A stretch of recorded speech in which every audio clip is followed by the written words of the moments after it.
ये कोई बहुत बड़े पैसे वाले, हाँ, शहर के नामधारी, कभी कथा सुनने नहीं जाते, लेकिन उनकी जो पत्नी थी ना जी, वो बड़ी थोड़ी धर्मात्मा थी।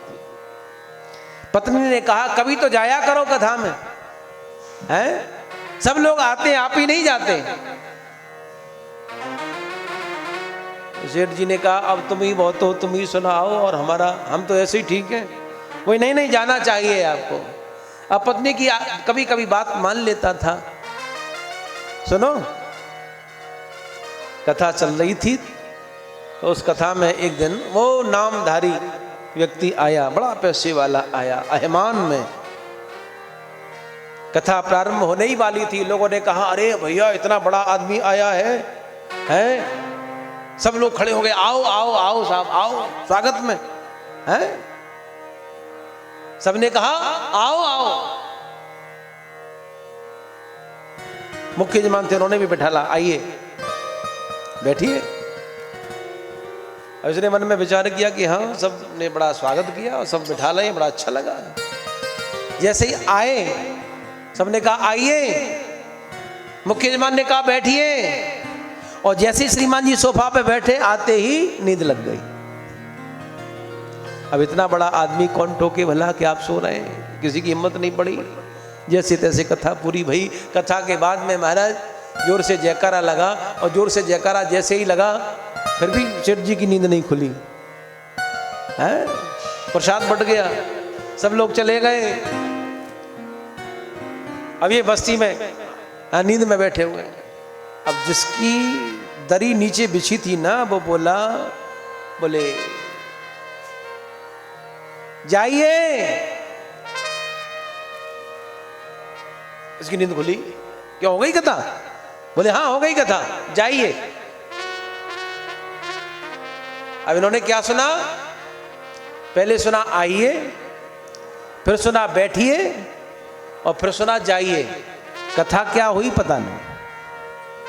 इन तीनों सब, अरे यही कथा होती है क्या? आइए बैठिए जाइए, यही कथा होती है क्या? असत्य कथा से, यानी सत्य कथा से वो असत 3 शब्द लेकर के गया। पत्नी को जाकर के बताया, तू खामा मुझे रोज परेशान करती है, कथा में चला करो कथा। अब क्या रखा है कथा में? 3, जैसे तैसे पंडित जी ने 3 ही तो बात कही, आइए बैठिए और जाइए। पत्नी ने मन में विचार किया, बड़ा अहिमानी हैं? लेकिन अब ऐसे काम नहीं चलेगा, थोड़ा घुमाना पड़ेगा इनको। पत्नी ने कहा कोई बात नहीं, यही मंत्र है, आप यही मंत्र समझ करके बस रटा करो, भजन किया करो। अब पत्नी ने कहा है तो थोड़ा, सेठ जी बाहर कितने भी रौब वाले हों, रुतबे वाले हों, लेकिन जब घर में आते ना थोड़ा सा वो हो ही जाता है साहब। अंदर की बात बताएं, घर में झुकना ही चाहिए। हमारे सेठ जी भी बड़े ध्यान से सुन रहे हैं, देख लो। हाँ, भलाई भी इसी में है। अगर घर को ढंग से चलाना चाहते हो तो घर में रुतबा मत दिखाओ, बाहर खूब रुतबा दिखाओ, घर में नहीं। घर में तो एकदम साइलेंट। काम की बात है वो बोल दो, ज्यादा आगे पीछे 3-5 करने की जरूरत नहीं है।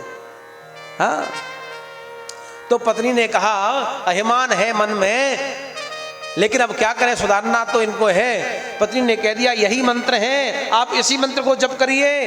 भगवान की कथा से आपको मंत्र मिले हैं, इसी मंत्र का जप करिए। अब जैसे तैसे संध्या हो गई, सबने भोजन किया, सब लोग सो गए। अब सेठ जी को नींद नहीं आ रही। नींद आई कहाँ से? कथा में 4 घंटे सो करके आए हैं। महाराज अपने पलंग पे बैठे हैं, और बस पत्नी ने कहा कि मंत्र जाप करिए। माला ले ली हाथ में, और हाथ में माला लेकर के मंत्र जाप चालू कर लिया। क्या मंत्र है? आइए बैठिए जाइए, आइए बैठिए जाइए, आइए बैठिए जाइए। रात के 12-1 बज गया। चोर चोरी करने आया, सब लोग सो गए, लेकिन चोर आया चोरी करने। धीरे से दरवाजा खोला, कांच का दरवाजा, जैसे यहां मातृवैश्य में लगा हुआ है, कांच का दरवाजा धीरे से चोर ने खोला। साहब हल्की सी एक लाइट जलाई, धीरे धीरे आवाज आ रही है, चोर ने जैसे ही दरवाजा खुला, उसके कान में शब्द आया, आइए। चोर ने मन में विचार किया, देख लिया मुझे, छुपने लगा, नीचे बैठने लगा। और जैसे ही नीचे बैठा तो सेठ जी बोले, बैठिए। अब चोर घबराया, देख लिया, पहचान लिया, ये तो मुझे बुला भी रहे हैं, बैठा भी रहे हैं, इसका मतलब पहचान लिया। जैसे तैसे चोर भागने लगा। और जैसे ही भागने लगा, सेठ जी का मंत्र तो चालू ही था, लास्ट वाला मंत्र वो जोर से बोल दिया, जाइए। अब चोर तो पसीना पसीना, बोले बारे पक्का पहचान लिया, सुबह ही रिपोर्ट हो जाएगी, पुलिस चौकी सामने है, पकड़ा जाऊंगा। तुरंत जो भी लूट करके लाया था ना दूसरे घरों से, लेकर के आया, सेठ जी के चरणों में रख दिया, माफ करना, गलती हो गई, अब जीवन में कभी आपके घर में नहीं आऊंगा। सेठ जी ने कहा, अरे भैया ये कैसी बात करता है, मैं तो भजन कर रहा हूं, ये तू कौन है, मैं तो जानता भी नहीं। और चोर घबराया, मन में विचार करता है कि बड़ा समझदार है, मुझे बहका रहा है, चरण पकड़ लिए, सेठ जी आज माफ कर दो। और देखिए आपके घर का तो मैंने कुछ चुराया भी नहीं, जो मैं घर और घरों से चुरा करके लाया हूं सब आप ले लीजिए, लेकिन किसी से कहना नहीं। सारा धन रख करके चोर चला गया। इसने मन में विचार किया कि ये तो मंत्र सिद्ध हो गया, पहले दिन कथा सुनी और मंत्र सिद्ध हो गया, रहा नहीं गया, दौड़ के पत्नी से जाकर के कहा, देवी तुमने बिल्कुल सही कहा था, कथा में तो बड़ा करंट है, पंडित जी ने कल ही कथा मुझे सुनाई थी, आइए बैठिए जाइए, और मंत्र सिद्ध हो गया। क्या हुआ, जब सारी घटना पत्नी ने सुनी, मन में पत्नी फिर सोचती है बड़ा अभिमानी है, अभी समझ में नहीं आएगा, फिर कह दिया, पतिदेव आप विचार करिए, भगवान की सत्य कथा से आप असत्य झूठे वो 3 शब्द लेकर के आए और उसी को आपने कथा समझ लिया।